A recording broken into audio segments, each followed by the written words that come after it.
어쩌면 코로나 바이러스가 우리에게 전해주는 그런 의미 중에는 우리가 당연하게 여겨왔던 많은 것들이, 어쩌면 모든 것들이 결코 당연한 것이 아니라고 하는 사실인지도 모르겠습니다.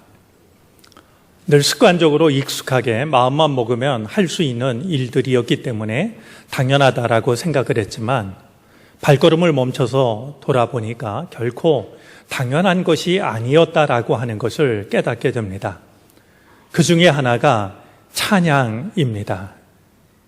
예배 시간에 세우신 찬양대가 있고 찬양을 드리는 일은 너무나 당연하고 익숙한 일이었지만, 막상 코로나 바이러스를 우리가 경험하면서 하나님을 찬양한다라고 하는 것이 얼마나 소중한 일인가 하는 것을 새삼 절감하게 됩니다. 은총을 허락해 주셔서 마음껏 함께 모이고 가까이 앉아서 하나님을 찬양할 수 있는 시간이 어소속히 우리에게 허락될 수 있기를 바랍니다. 아마 이 자리에 나온 우리들에게는 내 주변에 어떤 일이 있어도 당연하다 생각하고 나오신 분들도 있겠지만, 오늘 내가 나가는 것이 맞을까 조금은 주저하고 망설이신 분들도 계시리라고 여겨집니다. 꼭 나만을 위해서가 아니라 다른 사람을 배려하는 마음도 담겨 있겠죠. 주님은 우리의 모든 마음을 다 알고 계십니다. 오늘 우리가 어떤 마음으로 예배를 드린다 할지라도, 또 예배의 자리로 나오지 못한 채 가정에서 영상을 통해서 예배를 드린다 할지라도 우리의 마음을 아시는 하나님께서 우리의 마음을 헤아리시고 하나님께 바치는 거룩한 예배로 우리의 이 예배를 받아주시기를 바랍니다. 광고 시간에도 이야기를 하겠습니다만 좀 중요한 내용이다라고 여겨져서 먼저 두 가지를 먼저 말씀을 드리려고 합니다. 하나는 예배 시간 조정과 관련된 말씀입니다. 우리가 다 알고 있는 것처럼 전례 없었던 코로나 바이러스로 인하여서 우리는 큰 혼란과 불편의 시간을 보내고 있습니다. 한참 전염이 좀 극에 달했다 여겨질 때 정말 그런 결정을 내리는 것이 너무나 당황스러웠고 정말 곤혹스러웠고 마음이 무거웠지만, 저희가 정부의 권유와 또 이웃들을 배려하는 마음으로 2달간 함께 모여서 드리는 예배를 온라인 예배로 전환했었습니다. 그러던 중에 그래도 다행히 이제 이 모든 상황이 진정세로 돌아섰고, 이제 우리가 조심스럽게 예배를 다시 모여 드리기를 시작했습니다. 2달 만에 주일 낮 예배를 3시간으로 나누어서 이렇게 예배를 드리기 시작했고, 또 그 시간이 지나면서 새벽 예배를 드리기 시작했고, 또 주중에 한복판에 있는 수요일 저녁 예배를 드리기 시작했습니다. 아울러 이제 어느 봉사보다도 어느 사역보다도 더 이 비말에 노출되어 있는 찬양대 찬양도 저희가 조심스럽지만 다시 드리기 시작을 했습니다. 그런데 최근 주춤했던 코로나 바이러스가 다시 확산되고 있다라고 하는 것을 곳곳에서 확인하게 됩니다. 서울이 중심이 되고 있고, 우리 옆 지방에서도 한 감리교회, 규모가 있는 교회입니다만 확진자가 예배에 참석을 하는 바람에 그 예배에 참석했던 모든 교우들이 전수조사를 받는 이제 이런 일들도 이제 근래에 일어나고 있습니다. 아마 더 심각한 문제는 그래도 감염 경로를 파악할 수 있었던 전과는 달리 지금은 누가 어디에서 어떻게 감염되었는지조차 모르는, 그래서 경로를 파악하기 힘든 감염이 점점 늘어나고 있다라는 사실입니다. 최근에 미국의 이 감염병 전문가는 이제 코로나 바이러스는 진정되고 있는 것이 아니라 얼마든지 지금보다 2배 이상의 이제 확산을 가져올 가능성이 굉장히 크다라고 자신의 의견을 밝혔습니다. 어제 대한 글 중에는 국립암센터 김호란 교수와 최선아 연구원이 그동안 코로나 바이러스 발병과 관련된 모든 데이터를 이제 가지고 조사를 해본 결과 지금 오늘 강력한 사회적 거리두기를 실천하지 않으면 7월 달에 2차 대유행이 얼마든지 찾아올 수 있다라고 하는 사실을 발표를 했습니다. 어제 좀 하루가 긴박하게 돌아갔습니다. 이런 상황 속에서 우리가 어떤 태도를 취하는 것이 옳을까? 여태껏 이 코로나 바이러스와 관련해서 많은 결정을 내려왔지만 한 번도 쉬운 적은 없었습니다. 정말 많이 고민하게 되고 우리가 놓치는 것은 없을까를 살피고 또 살핀 끝에 결정을 내리고 있습니다. 이제 다시 고개를 들고 있는 이 코로나 사태와 관련해서 다시 한번 어려운 결정을 내리기로 했습니다. 우리 내일부터는 주중에 드리는 모든 예배를 당분간 이 일이 다시 잦아들 때까지 우리가 삼가기로 했습니다. 새벽 기도회, 수요 저녁 예배, 찬양대 찬양 등을 상황이 호전될 때까지 유보하기로 합니다. 우리 주일 난 예배는 그래도 지속하되 1부, 2부 예배를 우리가 조심스레 7대 수칙을 지키면서 예배를 드리되 만약에 상황이 더 악화된다고 하면 언제라도 온라인 예배로 대체를 하도록 하겠고 우리 모든 교우들에게 알려드리도록 하겠습니다. 다시 한번 예배를 조정하는 마음이 참 무겁고 안타깝지만 우리 중에 우리가 염려하는 일이 일어나지 않도록 또 우리가 사회 속에서 고립되는 일이 일어나지 않도록 기도하는 마음으로 이 일을 우리가 믿음으로 받을 수 있었으면 좋겠습니다. 다른 하나는 주일 낮에 나누게 될 말씀에 관한 이야기입니다. 교회력으로는 부활절 7째 주일이 지나면 성령 강림절이 찾아옵니다. 성령 강림절이 지나면은 성령 강림절기가 이어지게 되는데요. 교회력으로 보면 가장 긴 비축제 기간에 해당이 됩니다. 이 코로나 바이러스로 인해 큰 고통을 경험하고 있는 올해는 이 기간에 하나의 주제를 가지고 말씀을 나누는 것이 필요하겠다라고 여겨졌습니다. 그래서 이번 이 비축제 기간에 해당이 되는 성령 강림 절기에는 어두운 밤의 노래라고 하는 주제를 가지고 우리가 주님의 말씀을 생각하려고 합니다. 우리 성경에 소개된 인물 중에는 우리보다 훨씬 더 큰 어려움을 당한 사람들이 적지가 않습니다. 아마 그 중에 가장 대표적인 한 사람을 들라고 하면 욥을 빠뜨릴 수가 없을 것 같습니다. 그래서 우리 성경 속 인물들은 우리가 당하는 것과 같은 고난을 당했을 때 어떤 고난을 당했고 그 고난을 어떻게 이해했고 어떻게 이겨냈는가 하는 것을 생각을 하려고 합니다. 그래서 다음 주일부터는 욥기의 말씀을 가지고서 우리가 욥기 말씀을 이어가면서 말씀을 나누려고 합니다. 여러분들이 교회에 오시기 전에 우리 욥기서를 한번 좀 차분히 읽으시고 욥기가 오늘 우리에게 전해주고 있는 메시지가 무엇일까 하는 것에 귀를 기울이면서 우리 예배를 드리고 예배를 통해서 우리에게 주시는 말씀을 우리가 새로운 마음으로 받아들일 수 있게 되기를 바랍니다. 함께 나누려고 하는 이 욥기서의 말씀이 우리에게 다가온 고난을 믿음으로 바라보고 믿음으로 이겨내는데 큰 힘이 되어질 수 있게 되기를 바랍니다. 어쩌면 지금 우리가 보내는 시간의 의미를 충분히 알고 있지 못하는 것일지도 모르겠습니다. 우리가 지금 보내고 있는 시간은 뜨거운 불 속을 지나가는 것인지도 모릅니다. 이럴 때일수록 함께 기억하고 싶은 게 있습니다. 뜨거운 불 속을 지나가면은 비본질적인 것들은 다 타서 사라지지만 본질적인 것들은 오히려 더 깨끗해지고 단단해집니다.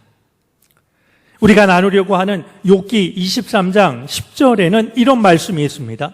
내가 가는 길을 그가 아시나니 그가 나를 단련하신 후에는 내가 순금같이 되어 나오리라. 옛 성경에는 정금같이 이렇게 번역을 했던 말씀입니다. 내가 정말 고난의 길을 걸어가지만 내가 가는 길을 하나님이 아시나니 그가 나를 단련하신 후에는 내가 정금같이 되어서 나오겠다. 없어져 올 모든 것들은 다 뜨거운 불에 태워버리고 오직 깨끗해진 그리고 꼭 필요한 것만 남아있는 순금같이 정금같이 나올 것이다. 이렇게 고백을 하고 있습니다. 지금 우리가 보내는 이 시간이 참 고통스러운 시간이지만 그럴수록 우리의 믿음이 단련되는 시간이 되어질 수 있기를 기대합니다. 또 한 가지, 이런 여러 가지 일들과 변화 속에서 당부하고 싶은 것이 있습니다. 지금은 그 어느 때보다도 서로를 신뢰하고 격려하는 것이 필요할 때입니다. 우리에게 주어진 상황과 그것을 대처해 나가는 것을 이해하는 그 이해는 서로에 대한 서로의 생각은 얼마든지 다를 수 있습니다. 하지만 마음은 하나라고 여겨집니다. 주님의 뜻이 어디에 있는지, 이 사회 속에서 교회가 어떻게 존재해야 하는가 하는 것을 고민하는 것이죠. 상황에 대한 이해가 서로 다르다 하여도 신뢰와 격려로 이 시간을 잘 이겨낼 수 있는 정론교회 믿음의 공동체가 되어질 수 있기를 바랍니다.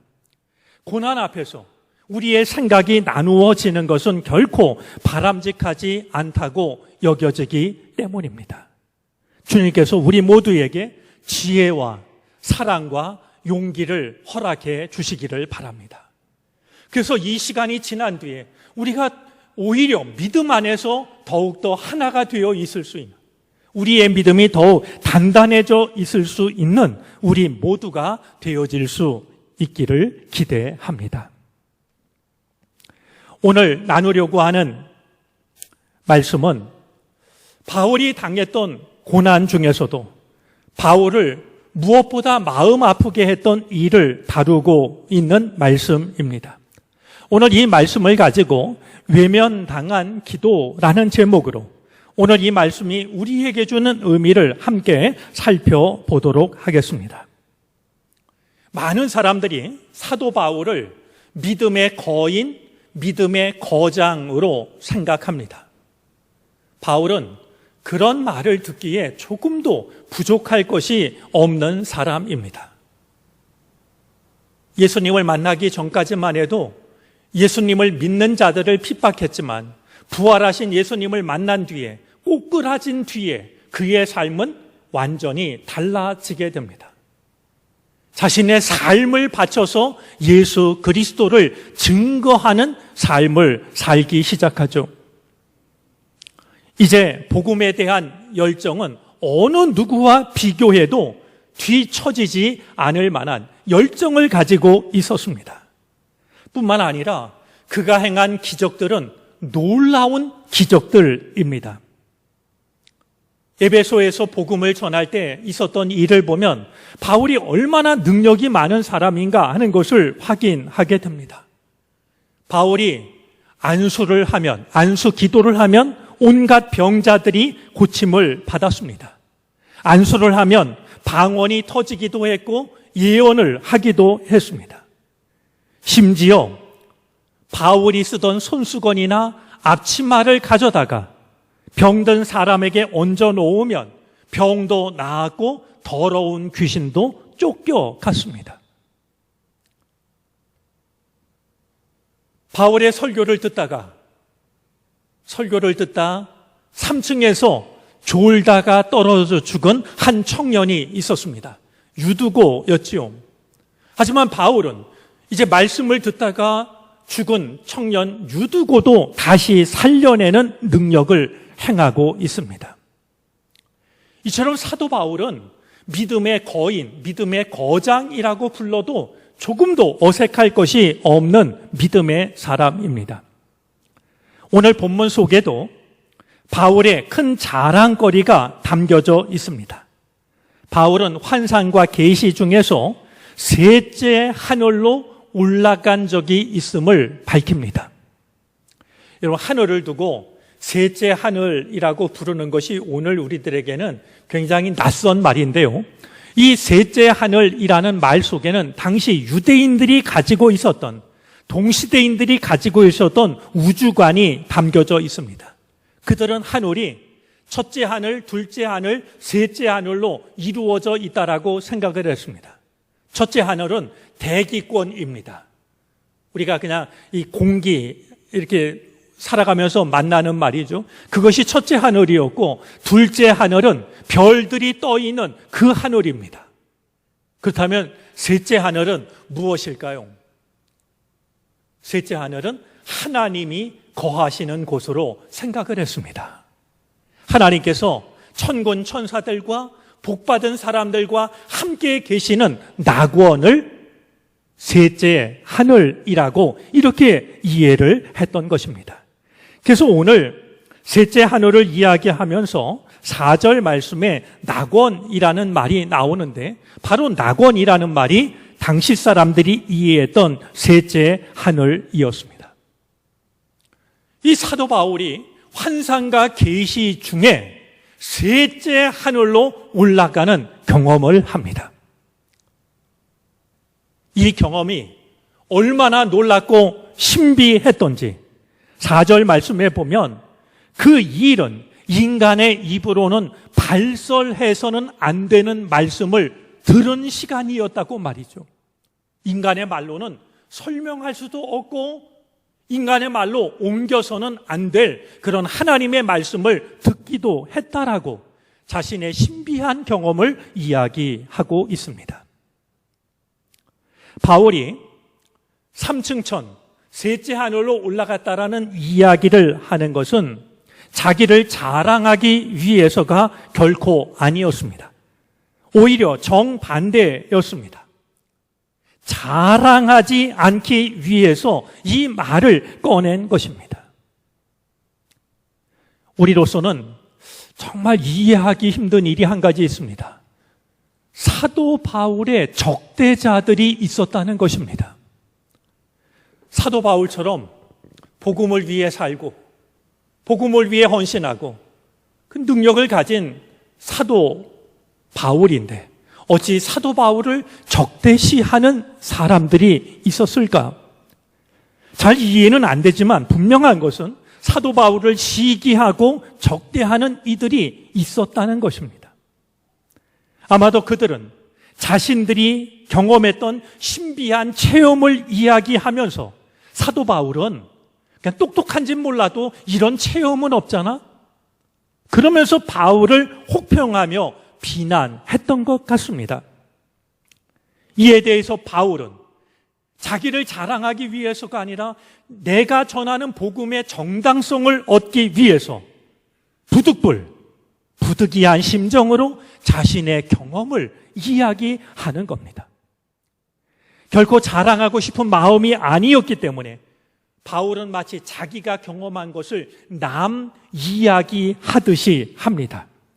오늘 2절 말씀을 보아도 내가 그리스도 안에 있는 한 사람을 안다 이렇게 말하고 있고 3절을 보아도 내가 이런 사람을 안다라고 말합니다.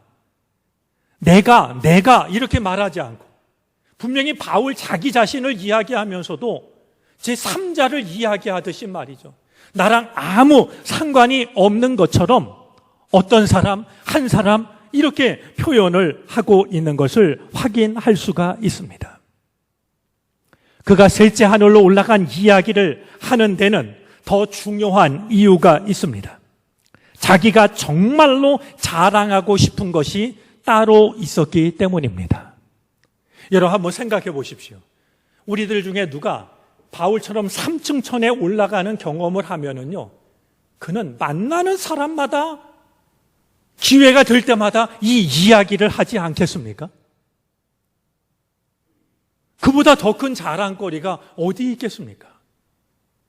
근데 바울에게는 지금 이 3층 천 이야기를 하고 있는 것은 이것보다 더 자랑하고 싶은 것이 있었기 때문에 부득불 3층 천 이야기를 하고 있었던 겁니다. 과연 바울이 셋째 하늘로 오른 것보다도 더 자랑하고 싶었던 것이 무엇이었을까요? 그것을 이야기하기 전에 먼저 살펴볼 것이 있습니다. 믿음의 거장으로 여겨지는 바울에게도 우리들과 똑같은 약함이 있었다는 사실입니다. 믿음의 거장이었지만 우리가 살아가면서 경험하는 우리의 한계, 약점, 약함이 바울에게도 있었습니다. 바울은 그것을 두고 7절에서 몸의 가시라고 이야기를 합니다. 우리가 잘 알고 있는 것처럼 가시라고 하는 것은 식물의 줄기나 잎의 표면 혹은 열매의 겉에 바늘 모양으로 뾰족하게 돋친 것을 의미합니다. 가시는 우리를 찌르고 가시에 찔릴 때마다 아프고 피가 나게 마련이죠. 바울에게는 바울을 찔러대는 가시가 있었어요. 우리 성경 주석가들은 이 바울을 찔러대는 이 가시가 무엇이었을까 생각한 그때 몇 가지를 들려줍니다. 바울이 겪었던 실제적인 고통이나 병고, 굴욕감이나 좌절, 정신적이거나 육체적인 모든 시련과 고통이라고 이해를 하기도 했습니다. 여러분들 고린도 후서 10장 10절 말씀을 보면 바울은 적대자들에게서 몸도 허약하고 언변도 보잘것없다라고 하는 비난을 듣고 있는 것을 보게 됩니다. 바울을 비난하는 자들이 저 바울은 몸도 약하고 말도 못해, 말 주변이 없어, 이런 얘기를 들었던 것이죠. 복음을 전하는 바울에게는 이것이 얼마나 큰 상처가 됐을까요? 찔러대는 가시와 같았을 겁니다. 그런가 하면 바울이 말하고 있는 몸의 가시를 안질로 생각하기도 합니다. 우리가 알고 있는 것처럼 사도 바울은 다메섹으로 가다가 이제 부활하신 주님을 만나 그 자리에서 꼬꾸라지게 되는데요. 3년간 앞을 보지를 못합니다. 3년간 보지를 못했던 그 시간이 심각한 안질로 이어졌을 것이다 라고 생각을 하는 것이죠.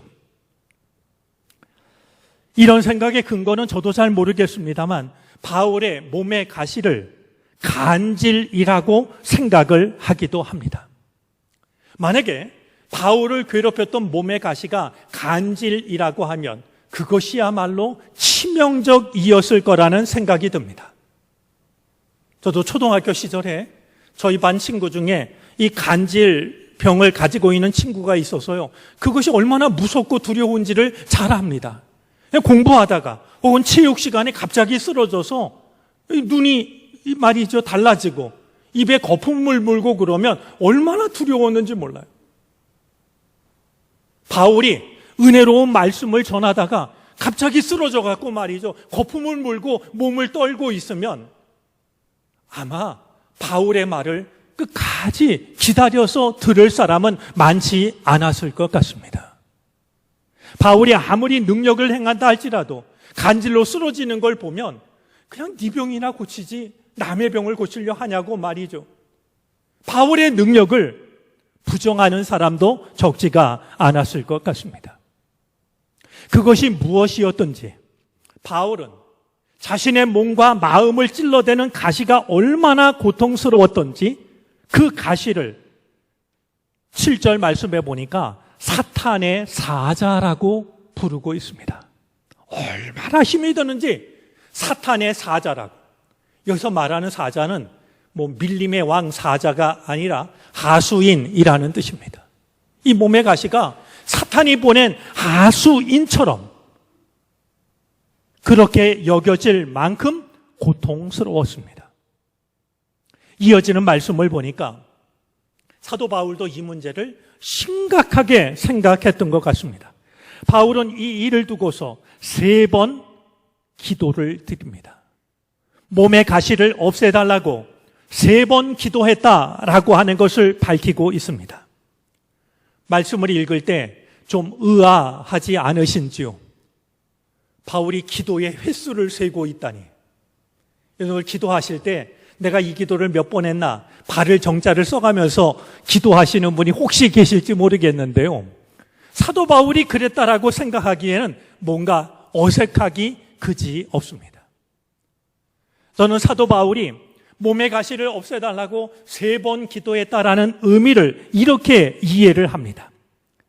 자기의 삶을 건, 목숨을 걸고 기도했던 절박한 기도였다라고 말이죠. 우리는 겟세마니의 기도를 기억합니다. 할 수만 있으면 이 잔을 그냥 지나가게 해달라고, 하지만 내 뜻대로 마시고 아버지의 뜻대로 해달라고 예수님도 3번 기도하셨습니다. 그런 점에서 생각해 보면 하나님의 뜻을 최종적으로 묻고 최종적으로 받아들이는 기도였을 겁니다. 철없는 아이가 원하는 것을 얻기 위해서 부모님께 끝까지 떼를 쓰는 게 아니라 하나님의 뜻이 어디에 있는지를 온 마음을 다하여 묻고 하나님의 뜻을 깨달았을 때 그것을 최종적으로 받아들인 기도가 3번의 기도였을 겁니다.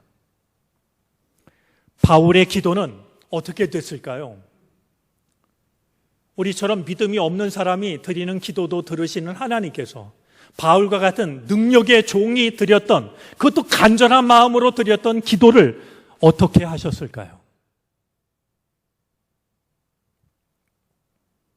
우리가 알고 있는 것처럼 바울의 기도는 응답되지 못했습니다. 여러분, 이 말씀 앞에서 좀 더 정확한 말씀을 드리고 싶습니다. 바울의 기도는 응답되지 않았던 것이 아니라 응답되었습니다. 다만 바울이 원했던 것과 다르게 응답이 되었습니다. 내가 구했던 것을 구했던 대로 받는 것만이 기도의 응답은 아닙니다. 기도의 응답 중에는 그런 예스도 있지만 노라고 하는 기도의 응답도 있습니다. yet라고 하는 아직 때가 되지 않았으니 기다리라는 응답도 있습니다. change라고 하는 놀라운 응답도 있습니다. 우리는 이것을 구했지만 모든 것을 더 잘하시는 주님께서 저것을 우리에게 주시는 것, 그것도 기도의 응답입니다. 간절한 기도에도 불구하고 사도 바울의 가시는 빼내지지 않았습니다. 여전히 가시는 사라지지 않았고 바울을 찔러댔습니다.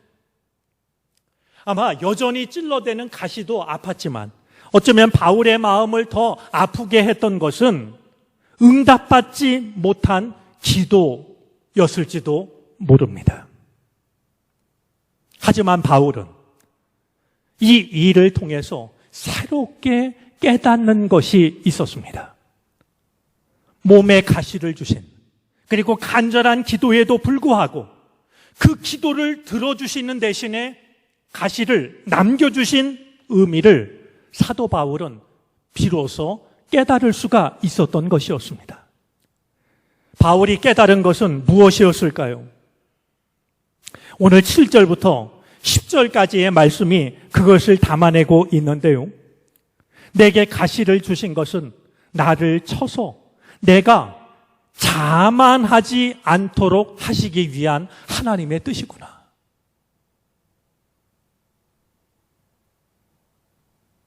내가 혹시라도 자만해질까 봐 나를 치셔서 자만해지지 않도록 하시는 하나님의 뜻이 담겨 있다는 것을 깨닫습니다.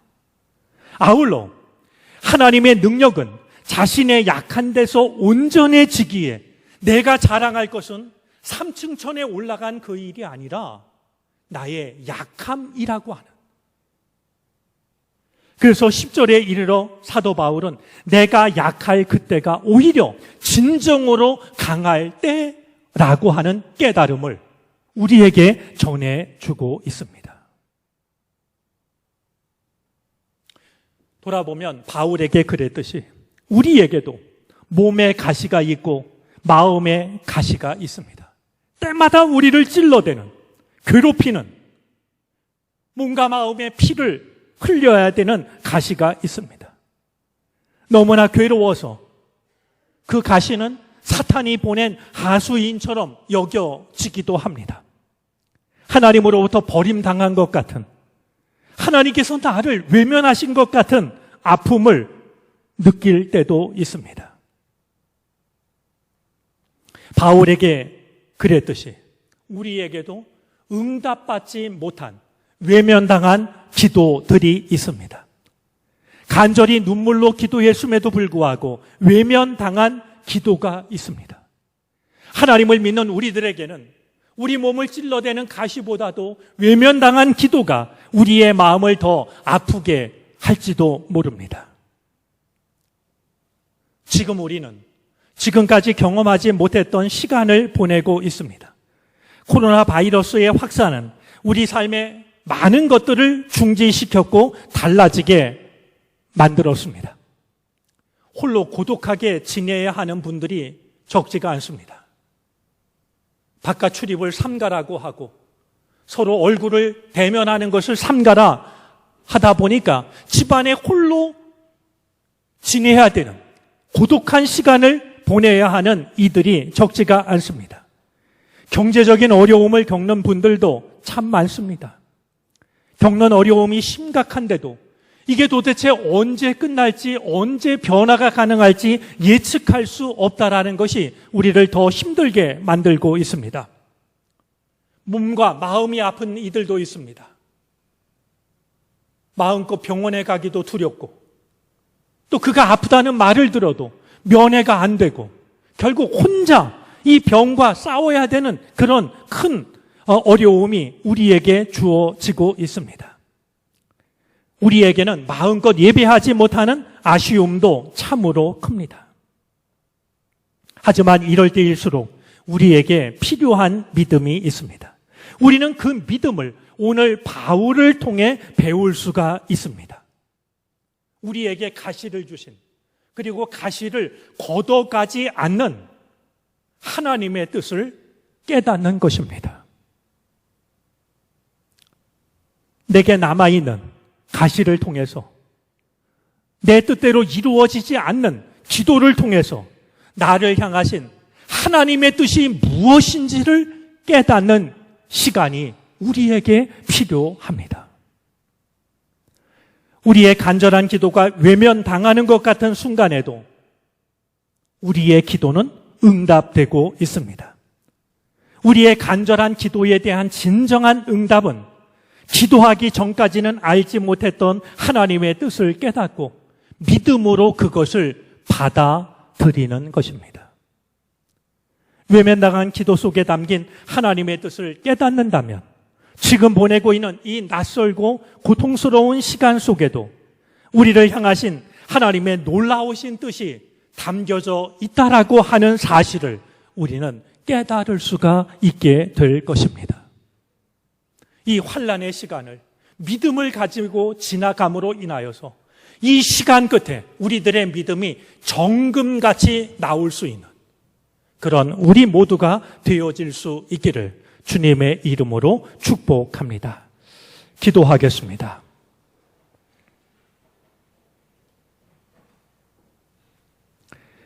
우리의 몸과 마음을 아프게 찔러대는 몸에 가시가 있습니다. 간절한 마음으로 기도를 드려도 응답받지 못한 기도가 우리에게 있습니다.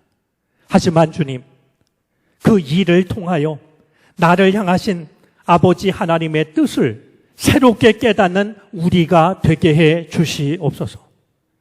환난과 고통의 시간을 보내고 있지만 이 시간 끝에 우리들의 믿음이, 우리들의 마음이, 세상을 바라보는 우리들의 시선이 정금같이 변할 수 있게 해 주시옵소서.